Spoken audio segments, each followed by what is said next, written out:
Quero que você abra lá em 2 Reis, capítulo 5. Naamã, comandante do exército do rei da Síria, era muito respeitado e honrado pelo seu senhor, pois por meio dele o Senhor dera vitória à Síria. Mas esse grande guerreiro ficou leproso. Ora, tropas da Síria haviam atacado Israel e levado cativo uma menina, que passou a servir a mulher de Naamã. Um dia ela disse à sua senhora: se o meu senhor procurasse o profeta que está em Samaria, ele o curaria da lepra. Naamã foi contar ao seu senhor o que a menina israelita dissera. O rei da Síria respondeu: vá, eu lhe darei uma carta que você entregará ao rei de Israel. Então Naamã partiu, levando consigo 350 quilos de prata, 72 quilos de ouro e 10 mudas de roupas finas. A carta que levou ao rei de Israel dizia: junto com esta carta estou enviando o meu oficial Naamã, para que o cures da lepra. Assim que o rei de Israel leu a carta, rasgou as vestes e disse: por acaso sou Deus, capaz de conceder vida ou morte? Porque este homem me envia alguém para que eu o cure de lepra? Vejam como ele procura um motivo para se desentender comigo. Quando Eliseu, o homem de Deus, soube que o rei de Israel havia rasgado suas vestes, mandou-lhe esta mensagem: por que rasgaste tuas vestes? Envia o homem a mim, e ele saberá que há profeta em Israel. Então Naamã foi com seus cavalos e carros e parou à porta da casa de Eliseu. Eliseu enviou um mensageiro para lhe dizer: vá, lave-se 7 vezes no rio Jordão, a sua pele será restaurada e você ficará purificado. Mas Naamã ficou indignado e saiu dizendo: eu estava certo de que ele sairia para me receber, invocaria de pé o nome do Senhor seu Deus, moveria a mão sobre o lugar afetado e me curaria da lepra. Não são os rios Abana e Farfar em Damasco melhores do que todas as águas de Israel? Será que eu não poderia lavar-me neles e ser purificado? Então foi embora dali furioso. Mas os seus servos lhe disseram: meu pai, se o profeta lhe tivesse pedido alguma coisa difícil, o Senhor não faria? Quanto mais quando ele apenas lhe diz para que se lave e seja purificado. Assim ele desceu ao Jordão e mergulhou 7 vezes conforme a ordem do homem de Deus. Ele foi purificado e a sua pele tornou-se como a de uma criança. Então Naamã e toda a sua comitiva voltaram à casa do homem de Deus. Ao chegar diante do profeta, Naamã lhe disse: agora sei que não há Deus em nenhum outro lugar senão em Israel. Por favor, aceite um presente do teu servo. O profeta respondeu: juro pelo nome do Senhor a quem sirvo, que nada aceitarei. Embora Naamã insistisse, ele recusou. E disse Naamã: já que não aceitas o presente, ao menos permite que eu leve 2 mulas carregadas de terra, pois o teu servo nunca mais fará holocaustos e sacrifícios a nenhum outro Deus, senão ao Senhor. Mas que o Senhor me perdoe por uma única coisa: quando meu Senhor vai adorar no templo de Rimom, eu também tenho que me ajoelhar ali, pois ele se apoia no meu braço. Que o Senhor perdoe o teu servo por isso. Disse Eliseu: vá em paz, quando Naamã já estava a certa distância. Amém?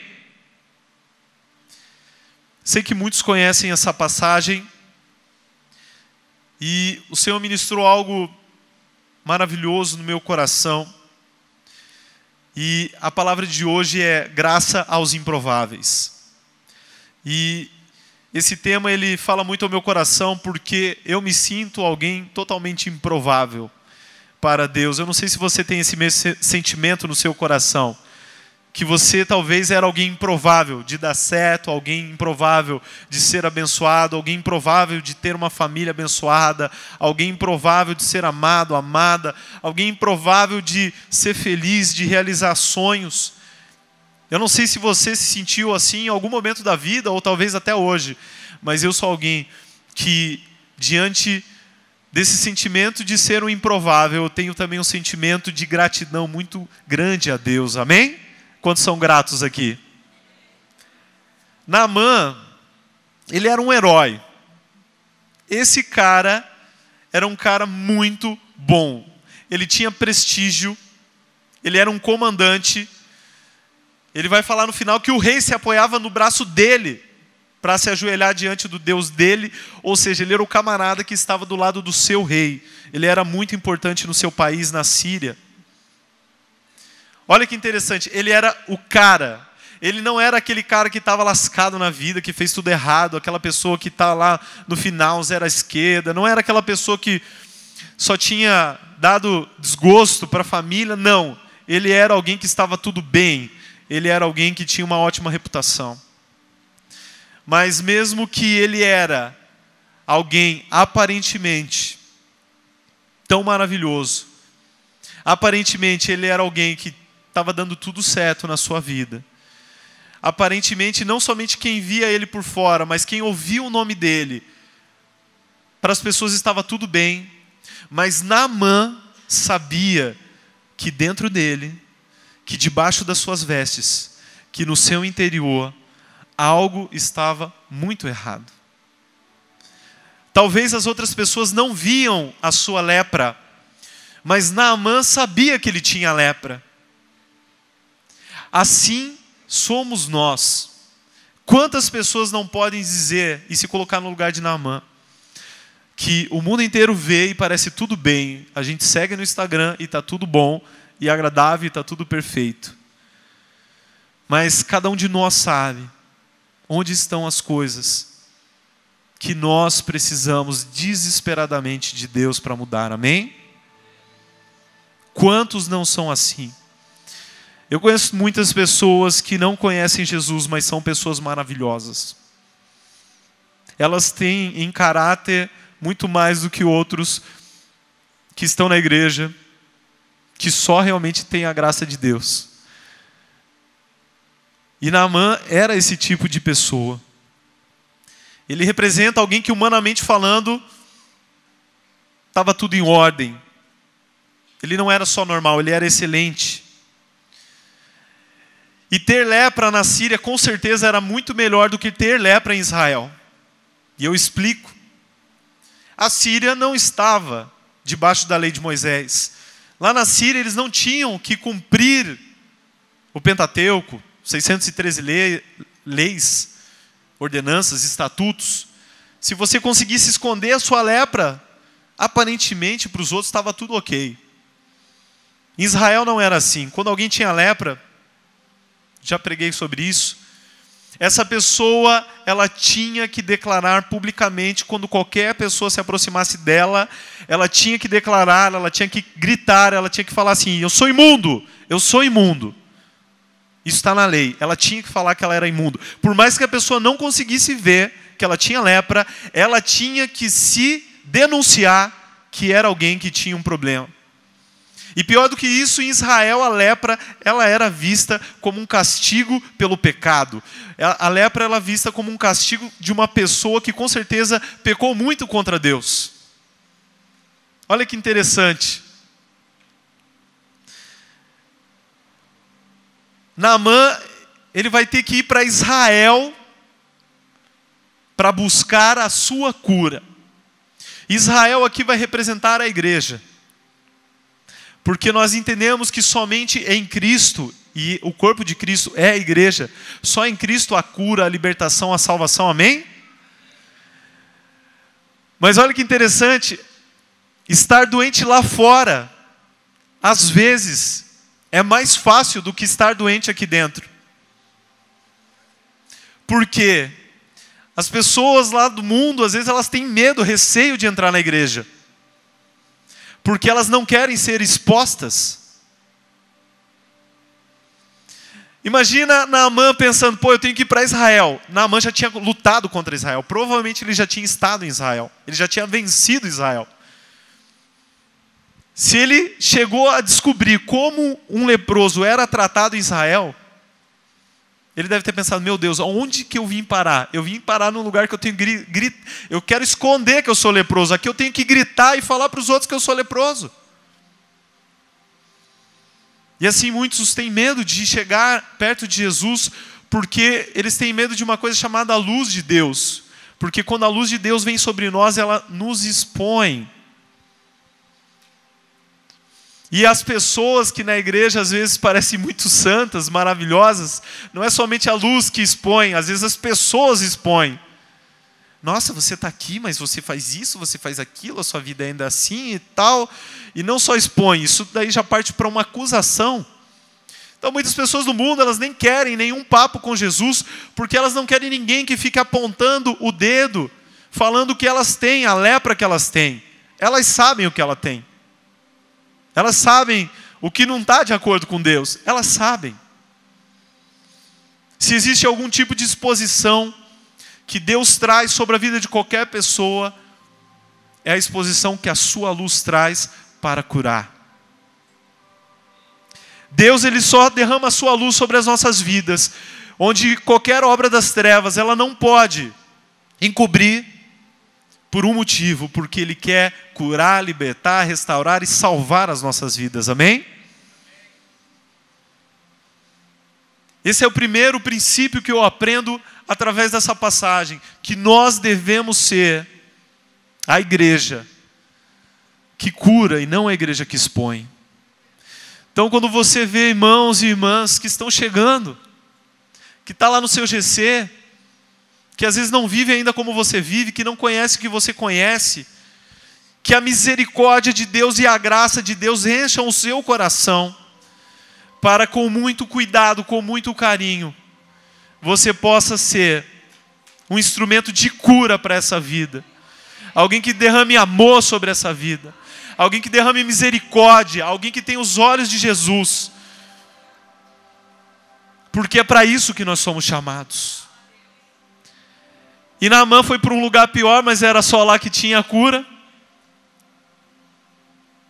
E o que acontece? Ele foi para Israel. Cara, Israel, eu acabei de falar, era um país que ele tinha lutado e tinha vencido. Pensa num povo que ele não gostava, talvez. Pensa alguém que vai lá, luta, mata, alguém que matou homens do seu exército, alguém... É tipo um país que já entrou em guerra com outro. Geralmente ele odeia o outro país. Geralmente eles não gostam do outro país. Vai no Iraque e fala do pessoal dos Estados Unidos. Vai no Afeganistão. Vai aqui no Chile. Quando eu fui no Chile, uma coisa que eu senti dos chilenos é uma raiva muito grande dos argentinos. Porque, não é por causa da gente, é porque os argentinos tiveram uma guerra com os chilenos quando eles tinham uma guerra lá no norte, eu acho que contra o Peru, alguma coisa assim. E daí os argentinos pegaram e atacaram eles no sul. E o Chile é uma tripinha, então eles têm uma birra muito grande por causa de uma guerra. Então ele ia para um lugar onde ele não tinha paz com aquele povo. Era um povo que ele tinha inimizade. E assim são as pessoas do mundo. Elas falam mal da igreja, elas falam mal de Deus, elas não querem saber de nada, elas falam mal dos crentes. E aonde que elas vêm buscar a cura, a salvação, a libertação? Porque é só aqui que existe isso. Cansei de ouvir testemunhos. Eu não gostava de igreja. Quando eu via crente, atravessava a rua, falava mal e tal. E tá aí chorando, prostrado, clamando a Deus, sendo usado por Deus, sendo uma bênção, sendo aquela pessoa que era odiada, que agora é odiada pelos outros. Né? Ela se tornou aquilo que ela criticava. Naamã, ele teve que ir para esse lugar. Então por isso eu entendo que para muitos é difícil entrar numa igreja, entrar num culto, porque é um lugar que aos olhos dessa pessoa são seus inimigos. São pessoas que foram machucadas, foram pessoas que foram caluniadas. Mas Naamã vem para cá. E daí ele entra no primeiro GC dele. Qual que é o primeiro GC de Naamã? O GC do rei.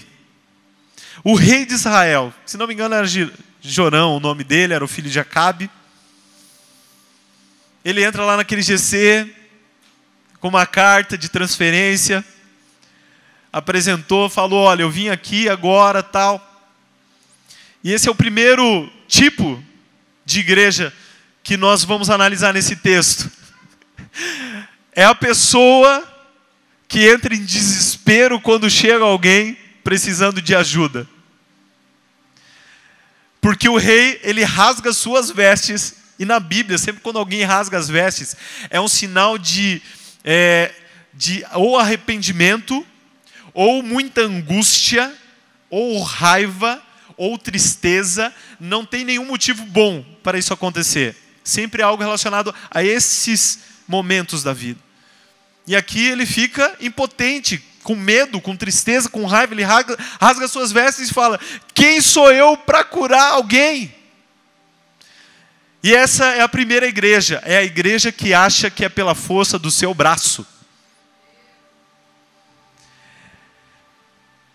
É aqueles que acham que verdadeiramente somos nós que temos poder para curar alguém.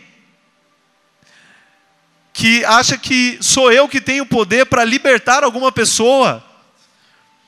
Irmão, eu não consigo curar nem a mim mesmo em muitas coisas.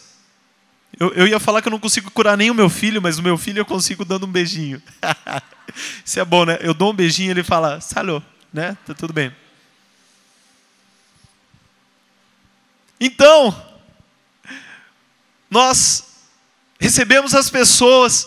Irmãos, se você acha que realmente é você que tem o poder de fazer algo, você vai ser aquele que não quer discipular ninguém porque você se sente desesperado, porque você vai ter responsabilidade de transformar uma vida. Quem somos nós para transformar quem quer que seja? Não conseguimos nem transformar a nós mesmos. Quem somos nós para apontar o dedo e libertar uma pessoa, mandar em algum demônio? Quem somos nós para ter autoridade para isso? Não somos nós, não é o nosso dedo, é o dedo de Deus. É o Espírito de Deus. Então, quando você vê alguém desesperado, porque vai ter que fazer algo por outra pessoa, por outra vida, mudar, transformar, libertar, curar. Ah, não, eu tenho medo de falar de Jesus para os outros, porque como é que eu vou converter alguém? Como é que eu vou argumentar? Como é que eu vou responder? Irmão, se realmente Deus esperasse que você fizesse isso, acho que a Bíblia seria assim uns 10 volumes. Porque ele tinha que explicar bem certinho para cada situação. E eu só me lembro de um na Bíblia, que ele fala: quando você for levado diante de um tribunal, por causa do meu nome, não se preocupe, porque eu mesmo vou mandar a mensagem, a palavra naquela hora certa, e você vai falar aquilo que eu colocar no seu coração. Mas enquanto nós não somos levados para tribunais, por causa do nome de Cristo, aqui no Brasil, eu acho que ainda não estamos perto de viver isso, né? Fique tranquilo. Então Naamã foi lá, caiu. Eu não consigo. Esse rei só quer me ferrar. Esse líder quer acabar com a minha vida. Está me colocando essa pessoa para ter que cuidar dela. Eu vou ter que agora fazer o GC. Você não faz o GC, irmão. Quem faz é Jesus. Se você está fazendo, alguma coisa está errada. Né? Se você é quem está tentando salvar a sua faculdade, você não vai conseguir. É Jesus que salva. Você é instrumento de Deus para isso. Não é você, não sou eu. É a graça de Deus em nós. Então tem que passar. Passou do rei. Daí entrou no segundo GC. Esse GC aqui também não foi fácil, pessoal. Esse grupo aqui não foi fácil. Por quê? Ele chegou nesse grupo, o líder nem recebeu ele. O líder mandou um outro membro lá. Vai lá e fala para ele que ele tem que tomar jeito na vida dele. Se ele não tomar jeito na vida dele, vai dar tudo errado. Daí o Naamanzinho aí, né? Tá entendendo, né? Tem uns Naamã no nosso meio, né? O líder não me trata bem, cara. Não me sinto valorizado por esse líder. Cara, o meu discipulador me abandona, cara. Não liga pra mim. Não me manda mensagem. Não diz que me ama, não diz que me quer. Não marca um café, não marca nada. Já pensou se Naamã tivesse deixado isso tomar conta dele? Porque começou assim, né? Esse cara tá de sacanagem. Ele não seguiu o meu protocolo religioso. Porque olha o protocolo religioso de Naamã. Pensei que ele viria até aqui e me receberia. Ergueria as mãos para os céus. Invocaria o nome do seu Deus. Colocaria a mão na minha doença. E ela desapareceria. E a igreja toda levantada dava glória a Deus. Mas não aconteceu aquilo. E nem os demônios fugiram num raio de 5 quilômetros. Cara, Naamã só falou assim, vai lá parceiro. Fala para ele tomar um banho ali no Rio Jordão. Tá tudo certo. Nossa, Naamã ficou indignado. Como? Como tomar banho nesse rio? Os rios lá, os nossos, são bem melhores. E eu vou te contar, o Rio Jordão tem umas partes lá macenta mesmo, não dá vontade de cair, não. E o que aconteceu? Por que Eliseu ele vai dar esse tipo de recado, dica, orientação, sei lá, vai lá e toma um banho no rio? É uma maneira inusitada de operar uma cura, não é verdade? Toma banho no rio. Já pensou? Eu aqui vou fazer um apelo. Quem está doente, vem aqui na frente. Galera, o negócio é o seguinte, nós vamos lá para o Quiriri agora, ou nós vamos aqui no Vila Nova mesmo, que tem um monte de parque aquático, tem um monte de rio, um monte de... Eu não quero orar por ninguém, eu quero que vocês saiam daqui agora, nesse horário, quase 9h30 da noite, eu quero que vocês se joguem dentro daquele rio. Se joguem. E quem sobreviver ao frio, está curado. É meio inusitado, ele não orou, ele não fez nada. Sabe por quê? O que o meu coração crê nisso? Porque o que é feito, a forma como é feito, não é o que cura, o que transforma, o que liberta, não. É a obediência à palavra de Deus. Tanto importa o que Naamã tinha que fazer. O grande teste, a grande prova que nós temos é o quê? Obedecemos a Deus e a sua palavra, cremos no que Deus nos fala ou não cremos? Porque não existe solução e nem salvação para a incredulidade. Quantas vezes deixamos de alcançar o melhor de Deus pela incredulidade? Às vezes você ficou no banco quando a pastora Daiane falou aqui, fez o apelo, porque, será que vai dar certo hoje? Acho que não vai dar certo. Ih, já foi um monte de gente para frente, pegaram a minha bênção na frente. Fé. Fé. Ainda bem que quando ele estava lá reclamando do líder de GC, esse profeta aqui, cara, não me atendeu, não fez nada, eu sou alguém importante, eu sou gente boa, eu tenho tudo, eu vim aqui, já conquistei, já matei a galera, fiz tudo, ele nem me recebeu, ele mandou aí um auxiliar. Não quero. Ainda bem que tem os colegas de GC, que são aqueles que fortalecem, que ajudam, que botam a cabeça no lugar. Você é assim? Você é aquele que ajuda o seu irmão? Amém? Incentiva ele. Não deixa ele cair, bota fé nele, dá uma ajuda, dá uma carona, liga para ele, não esquece dele. Os servos de Naamã falaram, meu pai, se ele te pedisse para fazer uma coisa muito difícil, você faria. Ele pediu só para você tomar um banho no rio, vai lá e toma esse banho no rio de uma vez. Às vezes nós esperamos muitas regras, muitas coisas, muitos aparatos, que um manual, um curso de coach, alguma coisa para a gente dar certo na vida. O que nós precisamos é da presença de Deus. Ele falou, então vou lá tomar esse banho. Mergulhar nesse rio.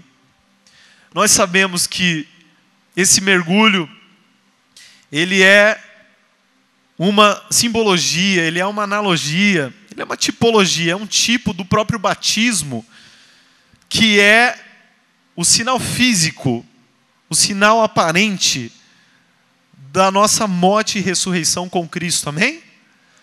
Quando nós nos batizamos, nós cremos que Cristo morreu em nosso lugar e por isso nós somos salvos. Quantos já se batizaram aí? Já se batizaram? Quem não foi batizado, na próxima, aproveita. Aproveita. O que Naamã estava fazendo naquele momento é o que cada um que foi se batizar fez. Foi se banhar, parece só água. Para uns o cara entra, sai da água, parece que não sentiu nada. Outros se esparramam, choram um monte, é tremendo. Mas não é o que os olhos veem, mas é o que o mundo espiritual está fazendo naquele momento. Nós entendemos isso quando nós somos batizados. E 7 vezes é um número na Bíblia de algo que é completo, de algo que é perfeito. Porque a obra de Cristo em nós é assim, é completa e perfeita. A sua graça é completa e é perfeita nas nossas vidas.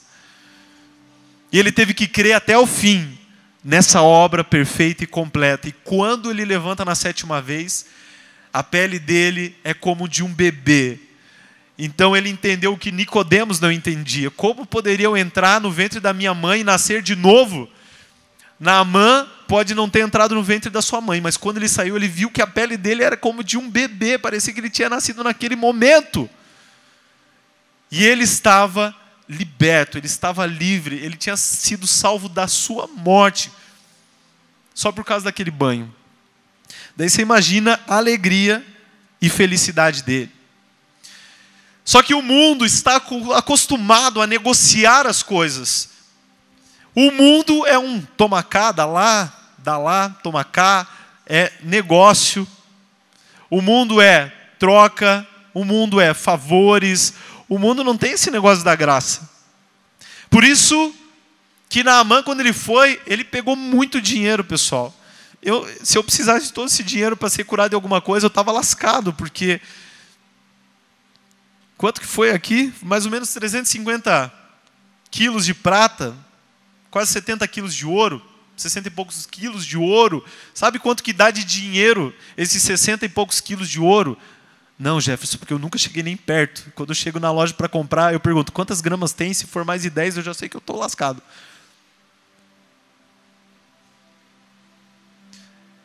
Ele foi lá para comprar a sua bênção, para comprar a sua salvação. Porque assim, por isso que a graça de Deus ela é tão terrível, ela é tão confrontadora, ela é tão absurda para o mundo. O evangelho é loucura, porque para um cara que nem Naamã, seria algo totalmente louco você entregar a vida e não cobrar nada por isso. Deve ser alguém muito louco, esse Jesus, para dar a sua vida por você e não cobrar nada por isso. Ah, se eu fizer tudo certinho, ele pagou o preço. E se eu fizer tudo errado? Ele pagou o preço. Naamã falou, está aqui o dinheiro. Feliz. Está aqui, trouxe aqui um monte. Roupa não vai faltar, é fino. Prata, ouro. O profeta não aceitou. Por que esse profeta não aceitou? Esse profeta aceitaria qualquer oferta. Não teria problema nenhum ele receber uma oferta. Mas nesse momento não seria uma oferta. Nesse momento seria o quê? O pagamento para receber a salvação de Deus. Se você algum dia veio ofertar para pagar algo que Deus fez pela sua vida, pagar assim, ó Deus, aqui ó, tá aqui, o Senhor fez aqui ó, tá aqui o dinheirinho, você nem precisa ofertar, nem precisa. Deus nem vai receber. Porque Ele já tomou para si toda essa dívida e pagou todo esse preço, amém? Mas se ele tivesse a consciência certa, ele receberia, seria uma baita oferta. Que semeadura, hein? Que semeadura.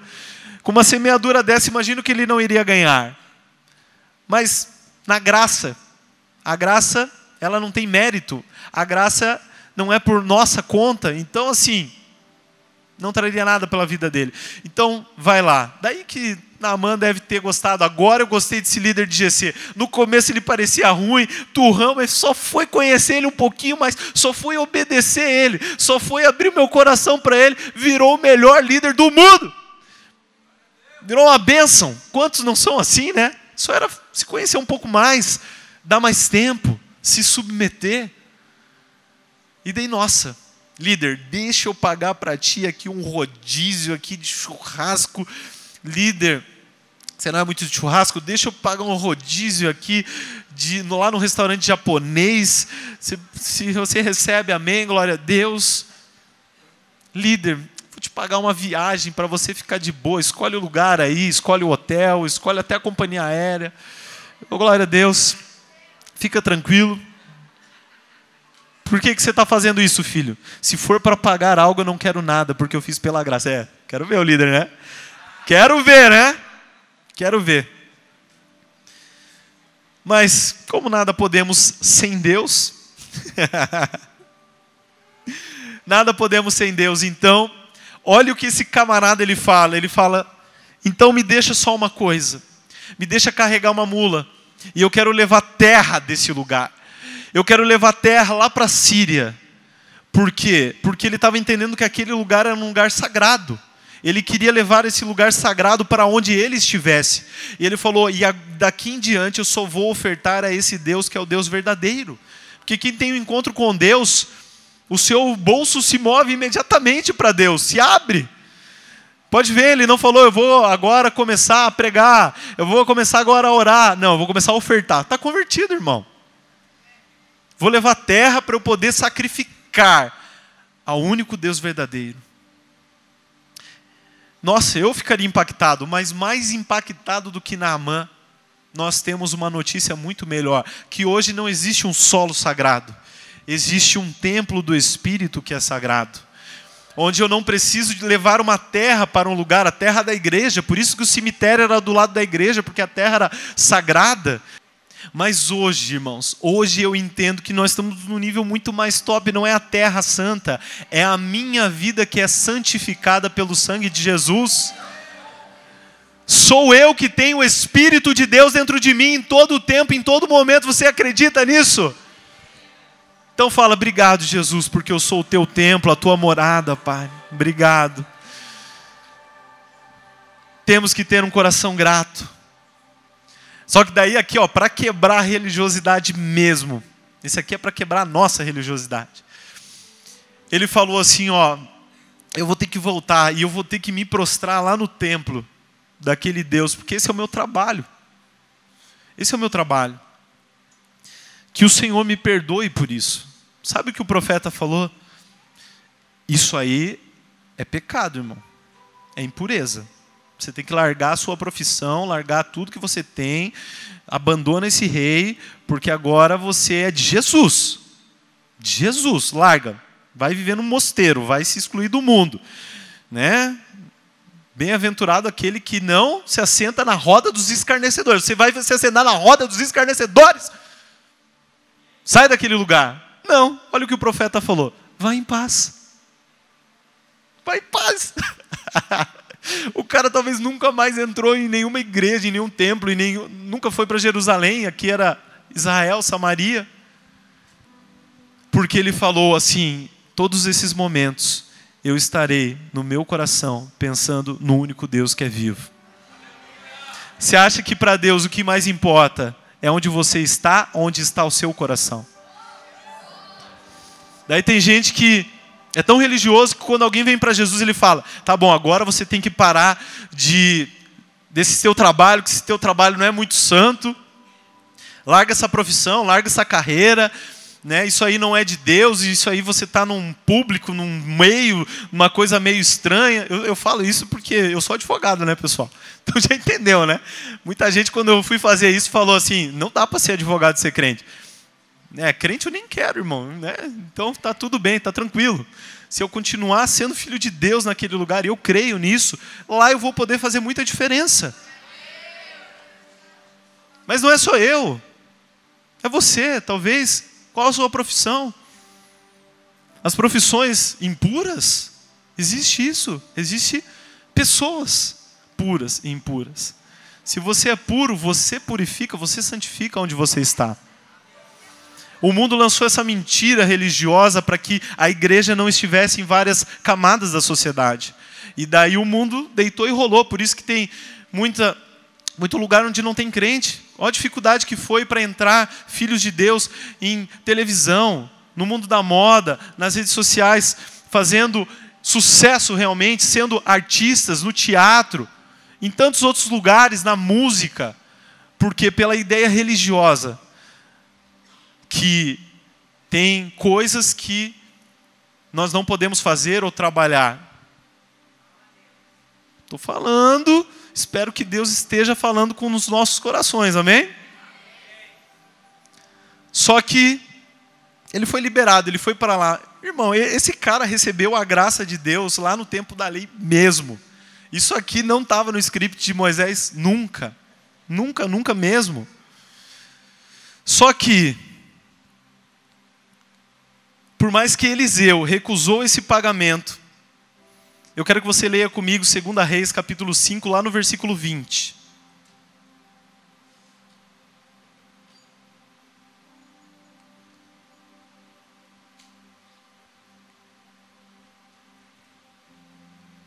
A partir do versículo 21, na verdade. Vamos ler. Geazi, servo de Eliseu. Então Geazi correu para alcançar Naamã, que vendo-o se aproximar, desceu da carruagem para encontrá-lo e perguntou: está tudo bem? Geazi respondeu: sim, tudo bem. Mas o meu senhor enviou-me para dizer que 2 jovens, discípulos dos profetas, acabaram de chegar, vindos dos montes de Efraim. Por favor, dê-lhes 35 quilos de prata e 2 mudas de roupas finas. Claro, respondeu Naamã, leve 70 quilos. Ele insistiu com Geazi para que aceitasse e colocou os 70 quilos de prata em 2 sacolas com as 2 mudas de roupas, entregando tudo a 2 de seus servos, os quais foram à frente de Geazi, levando as sacolas. Quando Geazi chegou à colina onde morava, pegou as sacolas dos servos e guardou-as em casa. Mandou os homens de volta e eles partiram. Então entrou e apresentou-se ao seu senhor Eliseu. E este perguntou: onde você esteve, Geazi? Geazi respondeu: teu servo não foi a lugar algum. Mas Eliseu lhe respondeu: você acha que eu não estava com você em espírito quando o homem desceu da carruagem para encontrar-se com você?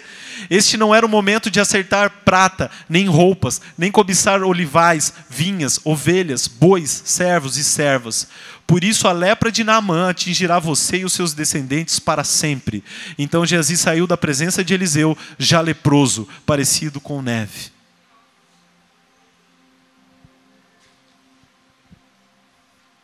Qual que é o cuidado que nós precisamos ter como filhos e filhas de Deus? Como a igreja que está liberando o último mover, o último avivamento, a graça de Deus sobre a terra.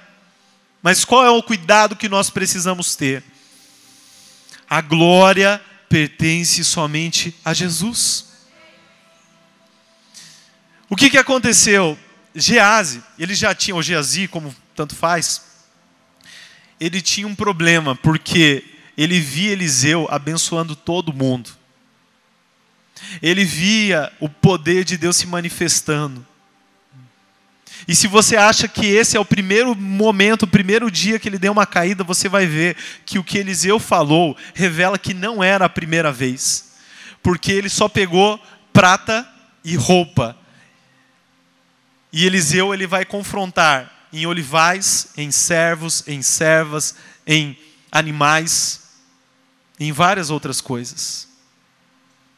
Isso nos mostra que quando nós tocamos na glória de Deus, quando nós chamamos um pouco daquilo que Deus fez, da sua maravilhosa graça, e queremos trazer um pouquinho que quer que seja para as nossas vidas, quando nós achamos que é porque nós merecemos, porque nós fazemos, porque foi porque nós oramos, porque foi porque nós impusemos as mãos, porque foi nós que estivemos lá no GC, porque nós demos carona, porque nós atendemos o telefonema naquele dia, naquela madrugada. Quando nós pensamos que é por qualquer coisa que saiu das nossas mãos, que pôde transformar a vida de alguém, nós estamos tocando na glória que só pertence a Deus. E Deus não deixa que ninguém roube a sua glória. Então uma igreja cheia da graça de Deus, uma igreja que vive a manifestação de Deus, ela é uma igreja onde vai viver muitos milagres, muitas maravilhas, muitas profecias, muitas manifestações, um louvor abençoado maravilhoso, uma palavra maravilhosa, mas é a igreja que mais precisa se humilhar e se quebrantar diante de Deus, reconhecendo que toda a glória pertence somente a Ele. Quantos de nós já não ficamos leprosos porque achamos que era por nossa causa? E o leproso, tanto naquela época, ele era afastado das pessoas. Então a pessoa que ela se sente melhor do que os outros, ela começa a se afastar. Não, eu sou melhor porque esse líder aí é muito raso, porque ele é muito pequeno, porque eu tenho mais sabedoria. Não, esse DNA aí, isso aí é uma coisinha só para novato, isso aí é uma coisinha só para quem está começando e tal. Não, porque essa mensagem está sendo muito leitinho, essa igreja aqui está perdendo o mover, porque as coisas não estão funcionando do meu jeito. E vai se afastando como alguém que já está sendo tomado pela lepra. E o pior, essa pessoa ela não chega perto dos outros e fala, impuro, impuro. Não, ela chega e contamina aqueles que estão do seu lado. Você percebeu que ninguém elogia a gente? Você percebeu que só é a honra para os outros, não é nada para nós? Você não acha que naquela igreja você é muito explorado, você está fazendo um monte de coisa? E cadê um bilhetinho dizendo obrigado? Olha a lepra pegando. E a lepra ela é tão dura que ela não pegou só em Geazi, ela pegou em toda a sua descendência. Por quê? Porque quando nós nos orgulhamos da graça que foi de graça e que em nada tivemos parte para merecê-la, não somente nós, mas tudo que nós falamos, as pessoas que nós alcançamos, as palavras que nós dizemos, todas elas se tornam impuras e não servem para nada. E aquele rio de águas vivas se torna um rio de águas mortas.